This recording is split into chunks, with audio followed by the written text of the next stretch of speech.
Hi guys! So today is our monthsary ni Hergy. Hi! Mansari. It's our monthsary. It's not anniversary. Monthsary. Pang ilang months natin ngayon? Iyan ang tanongin mo. Yun nga, pati tinanong ko nga ngayon. Ilang months na tayo ngayon? Alam mo. Kaya nga ito tinatanong eh. Tingnan mo yan. Kaya nga ito tinatanong. Pinapasa mo sa akin kasi hindi mo alam. Oh. Ngayon nasasabihin, babalik ko sa yung tanong. Alam mo ba? Kasi Kaya nga po tinatanong ko sa'yo kasi hindi ko nga alam. Oh, Kaya yung ikaw yung problema. sumagot. Oh. yung problema doon. Hindi mo ako mahal. Wow, hindi agad mahal. Okay. Sinasabi mo eh.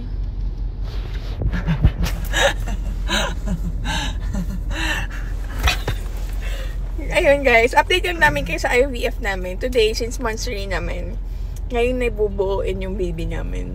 Wala. Siyempre galing sa akin yan. Sana nag-click na eh. Yun. So, bubuuin na siya. I-fertilize na yung egg cell ni Gigi and yung sperm nung yung sperm ng donor natin. Ayan. Tapos i-implant sa akin yun. Ayaw mo sa akin? Pwede naman. Para ikaw magbubuntis. Bagay naman sa'yo. Eh. So, ayan guys lang yung update. So, yung pag fina-fertilize yun, tingnan nyo guys, paano hindi ka mabubisit? Kaya parang laging mainit yung ulo ko. Lagi niya ang binabisit. Lagi niya talaga ang gustong iniinis. Gusto mo ba yung ganun? Wala akong Ganda magagawa. ng lips mo eh. Kasalanan ba yung pisilin ko? Panggigilan ko? Sige na. O sige, ikaw din.